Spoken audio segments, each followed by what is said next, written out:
श्री राम दोस्तों, स्वागत है हमारे YouTube चैनल समृद्धि में।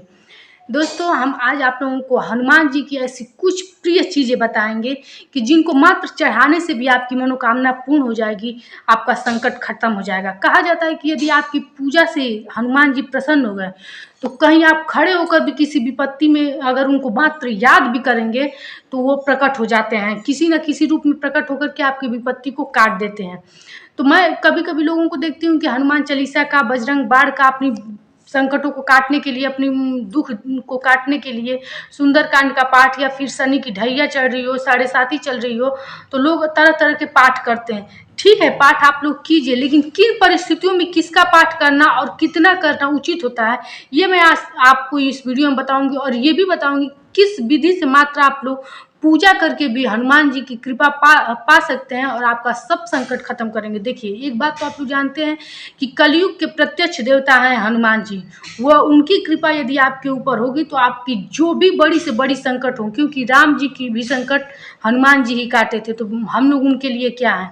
तो इसलिए अपनी कृपा, उनकी कृपा पाने के लिए, अपना संकट कटवाने के लिए आप लोग मात्र कुछ चीज़ें ऐसी हैं जो उनको अत्यंत प्रिय हैं, वो भी अर्पित करके आप लोग उनकी कृपा प्राप्त कर सकते हैं।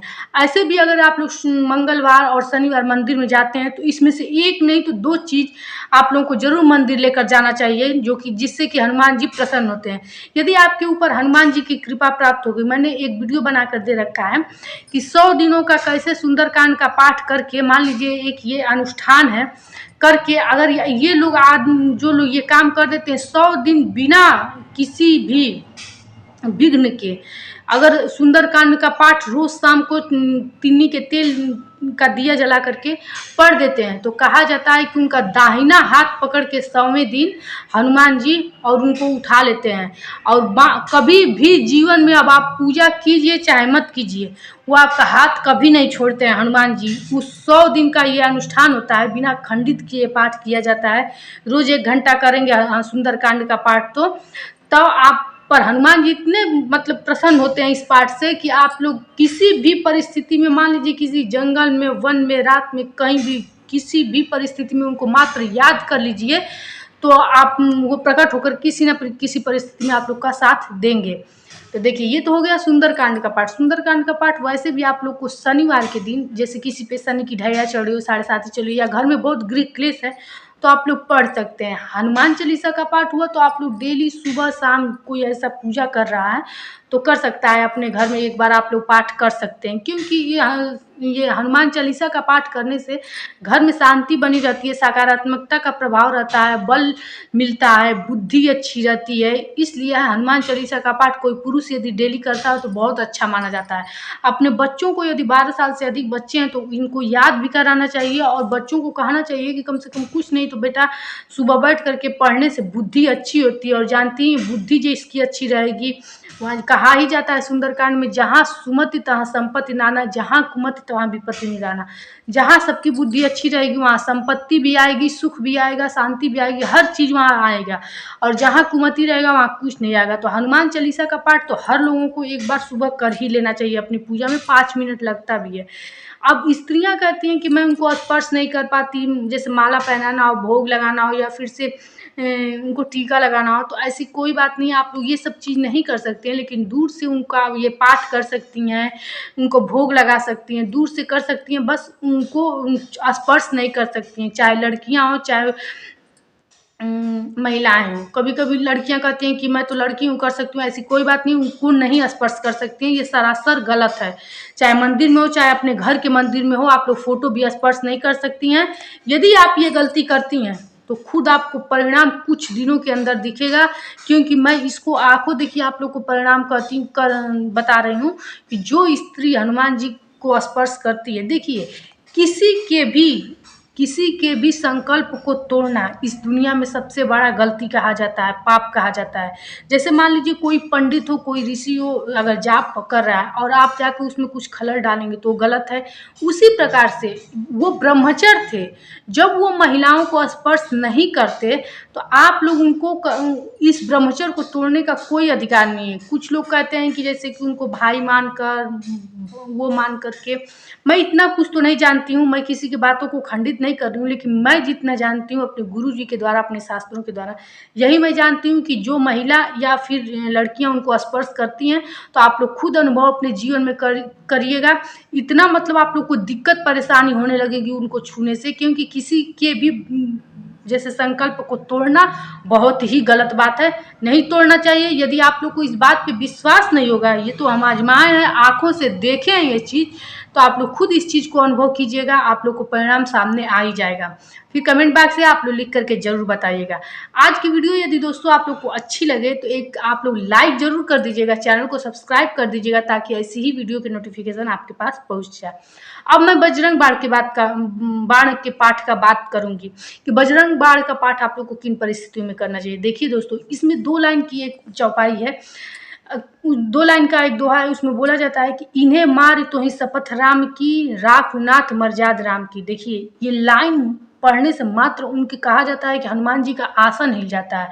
अब बताइए, आप लोग को कोई संकट नहीं, सामान्य आपका जीवन चल रहा है, और ये लाइन रोज आप लोग राम जी का शपथ दे रहे हैं हनुमान जी को, तो ये सरासर गलत है। बजरंग बाण का पाठ उसी परिस्थिति में करना चाहिए कि जबकि कोई आप पे भारी विपत्ति हो, कोई ऐसा नवयुवक हो जो आपके घर मृत्यु तुल्य कष्ट झेल रहा है, बीमार पड़ गया है, या कोई आपके घर में ऐसी दिक्कत हो कि जैसे मृत्यु तुल्य हो, उसमें ये पाठ करना चाहिए। क्योंकि इस पाठ को करने से हनुमान जी, कहा जाता है कि हनुमान जी का आसन डोल जाता है।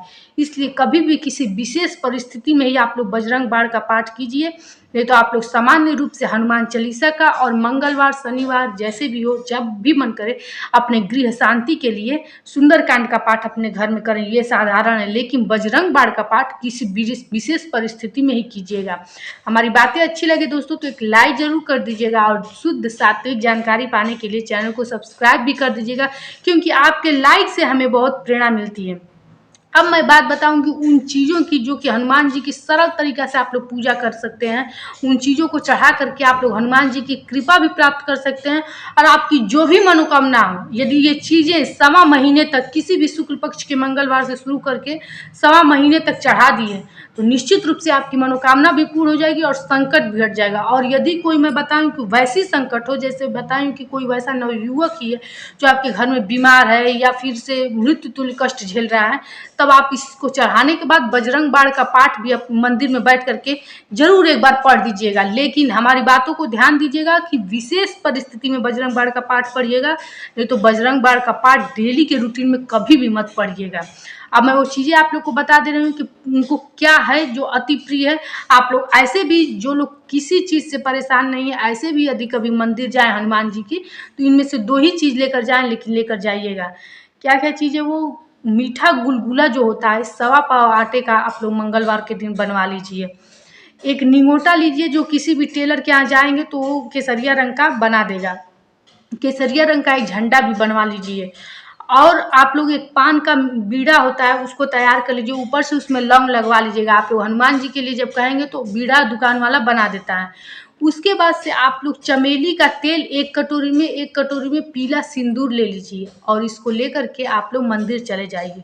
क्योंकि आजकल के मंदिर अगर खूब भव्य रहता है तो लगाने नहीं देते हैं लोग, तो आप लोग वो कटोरी वहाँ रख दीजिएगा, चढ़ा दीजिएगा, और ये निंगोटा चढ़ा दीजिएगा, और केसरिया रंग का जो झंडा चढ़ा रहे हैं, ये झंडा वहाँ चढ़ा करके अपने घर पे लगा लीजिएगा। हर दुख संकट को काटने के लिए अपने घर पे केसरिया रंग का झंडा लगाना। कभी कभी आप लोग देखेंगे रामायण होता है तो केसरिया रंग का झंडा अपने छत पे लोग लगवा लेते हैं, तो ये पूजा के बाद लगाया जाता है, बहुत शुभ माना जाता है। ये झंडा आप अपने घर के जितने भी ऊपर लगाएंगे, आपका हर क्षेत्र में राज्य फैलेगा ही, आपकी मतलब कि हर जगह विजय होगी। इसीलिए झंडा फहराया जाता है, अपने छत पर पे वो लगाया जाता है। और इस प्रकार से आप लोग गुलगुले चढ़ा करके वहाँ जो ब्राह्मण रहते हैं उनको दे करके, या जो भिखारी हैं उनको भी दीजिएगा। 1.25 पाव आटे का बनवा लीजिए। अब आपकी अगर आपकी परिस्थिति हो तो आप लोग 1.25 किलो का भी बना सकते हैं, लेकिन 1.25 किलो का थोड़ा ज़्यादा हो जाएगा, कौन इतना बनाएगा हर मंगलवार को। 1.25 पाव का ही बना करके आप लोग ब्राह्मण को दान कर दीजिए। जो भी मंदिर में आएंगे ब्राह्मण 1-1 दे देंगे। अब आप ये उपाय 1.25 महीने करके देखिए, उसके बाद आप हमको बताइएगा कि आपकी संकट कटी कि नहीं कटी। ये एकदम साधारण उपाय है, और लेकिन इतनी ये प्रिय चीज़ें हैं कि इसमें से 2 चीज़ भी यदि आपके घर का कोई वैसे भी मंगलवार के दिन मंदिर जाए या फिर किसी भी दिन मंदिर जाए, तो इसमें से 2 चीज़ आप लोग को अवश्य लेकर के जाना चाहिए दोस्तों। ये सरल विधि है और आप लोग किसी भी शुक्ल पक्ष के मंगलवार से शुरू कीजिएगा और इस प्रकार पूजा कीजिएगा। निश्चित रूप से आपकी जो भी मनोकामना के लिए पहले दिन कह करके ये चीज़ सवा महीने तक मंगलवार को, हर मंगलवार को करेंगे, आपकी मनोकामना निश्चित रूप से पूरी होगी।